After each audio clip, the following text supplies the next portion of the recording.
Hello everyone, welcome to my channel. In this video, we are going to cover a new problem statement in this Python programming language, that is program to check a year is leap year or not.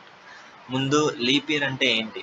Leap year అంటే 4 ఇయర్స్కి ఒకసారి వస్తుంది, ఫెబ్రవరిలో ఒక date పెరుగుతుంది. నార్మల్గా ఒక Python లాంగ్వేజ్లో leap year అనే దానికి ఒక లాజిక్ ఉంది. అదేంటంటే లీప్ ఇయర్ అనేది 400తో డివిజిబుల్ అవుతుంది, లేదా లీప్ ఇయర్ అంటే 4తో డివిజిబుల్ అవ్వాలి అండ్ 100తో డివిజిబుల్ కాకూడదు.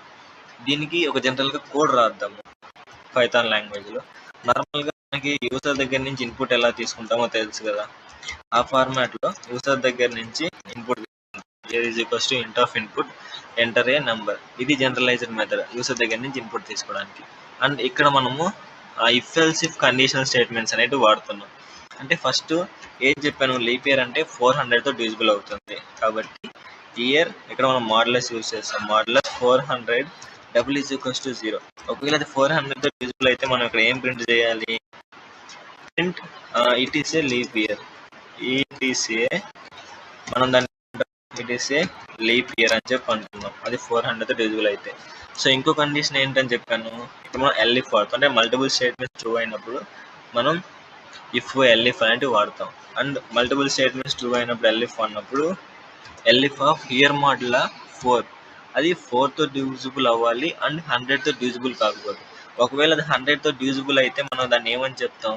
If that year modulo 100 is double is equals to 0, then we are going to say that it is not a leap year. దాన్ని మనం లీప్ ఇయర్ అని చెప్పి అనము ఒకవేళ 100తో కనుక డివిజిబుల్ కనుక అయితే.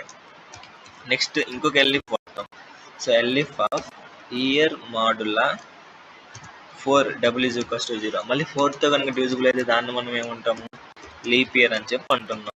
So it is a leap year. ఓకేనా, ఈ ఫార్మాట్లో మనం లీప్ ఇయర్ అంటాం. సో లీప్ ఇయర్ అంటే ఏంటి? అది 400తో డివిజిబుల్ అవ్వాలి, 100తో డివిజిబుల్ కాకూడదు, 4తో డివిజిబుల్ అవ్వాలి. And this are the conditions. ఒకవేళ ఇవి కాకపోతే print it is not a leap year. So print it is not a leap year. ఇలాగా దానికి ఇఫ్ ఎల్స్ కండిషన్స్ వాడి ప్రోగ్రామ్ రాసి ఒకసారి రన్ చేసి అవుట్పుట్ ఏంటో చూద్దాము. ఇది బేసిక్గా ఒక లీప్ ఇయర్కి జనరలైజ్డ్ ప్రోగ్రామ్ అనమాట. ఇప్పుడు అది ఎంటర్ నెంబర్ అన్నది, ఒకవేళ మనం ఒక ఇయర్ తీసుకుందాం, కన్సిడర్ దట్ 2000 అన్నది ఒక ఇయర్. అది ఇస్తే ఏమొస్తుంది? It's leap year. 2000 అన్నది లీప్ ఇయర్ కాబట్టి అది లీప్ ఇయర్ అని చెప్పి ప్రింట్ చేసింది. ఇప్పుడు ఎందుకంటే ఇప్పుడు చూసుకోండి, ఇక్కడ టెస్ట్ కేసు రాస్తే 2000 మాడ్యులస్ 400 ఏమవుతుంది? కంప్లీట్గా డివిజిబుల్ అవుతుంది. కాబట్టి ఈ కండిషన్ ట్రూ అయింది కదా. ట్రూ అయింది కాబట్టి ఎల్ఇఫ్ స్టేట్మెంట్కి వెళ్ళదు. ఇక్కడ it is a leap year అన్నది ప్రింట్ అయిపోతుంది. నెక్స్ట్ ఇంకొక ఎగ్జాంపుల్ తీసుకుందాం. అంటే లీప్ ఇయర్ కాని ఎగ్జాంపుల్ ఏమైనా తీసుకుందాం. ఫర్ సపోజ్ లీప్ ఇయర్ కాని ఏమన్నా 1900 ఉంది.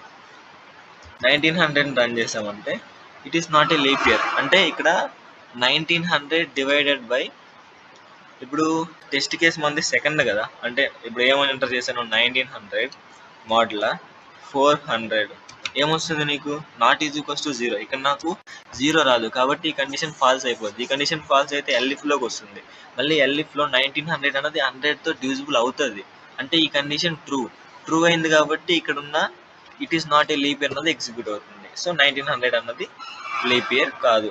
సో ఈ ఫార్మాట్లో మనము అది లీప్ ఇయరా కాదా అన్నది ప్రింట్ చేస్తాం. సో ఇన్ని కండిషన్స్ రాయడం ఎందుకు? ఒకటే కండిషన్లో ప్రాబ్లం చేయలేమా అంటే దానికి ఒక మెథడ్ ఉంది. సింగిల్ కండిషన్లో ప్రాబ్లం చేయలేమంటే yes we can do in a single by using if else block. But here we are going to use the and or operators అనేది యూజ్ చేస్తాం. నార్మల్గా మనం ఇన్పుట్ తీసుకున్నాం. ఇప్పుడు ఇవన్నీ కలిపి సింగిల్ ఒకటే స్టేట్మెంట్లో రాయాలి. అంటే ఇప్పుడు ఒకటి ఫస్ట్ కండిషన్ ఏం చెప్పాను? Year modulo 400 double is equals to 0 ఒక కండిషన్. ఆర్ ఇంకో కండిషన్ ఏంటి? Year modulo 4 double is equals to year modulo 4 double is equals to 0 and year modulus 100 not is equals to 0. ఓకేనా, ఈ కండిషన్ అయినా true అవ్వాలి. ఒకవేళ ఇప్పుడు ఈ సింపుల్ కండిషన్లో ఇది ఇచ్చిందంతా ట్రూ కనుక అయిందంటే మనము ఇయర్ ఈస్ లీప్ ఇయర్ అని చెప్పి రాస్తాం. Year is leap. Leap year అని చెప్పి రాస్తాం. ఒకవేళ ఇక్కడ ఇచ్చినది ఫాల్స్ అయితే printf of year is not a leap year అని చెప్పి రాస్తాం. ఈ ఫార్మాట్లో అంటే సింగిల్ స్టేట్మెంట్లో మల్టిపుల్ ఇఫ్ ఎల్స్ బ్లాక్స్ అనేటివి వాడకుండా సింగిల్ ఇఫ్ ఎల్స్ బ్లాక్స్ వాడి ప్రోగ్రామ్ని రన్ చేస్తున్నాను. ఇప్పుడు ఫర్ సపోజ్ నేను 2000 ఎంటర్ చేశానంటే ఇట్ గివ్స్ దట్ 2000 ఇస్తే లీప్ చేద్దాం. సో ఏమన్నది 1900 is not a leap year. Thank you. If you have any doubts, please go through the comment section. Please like and subscribe to my channel.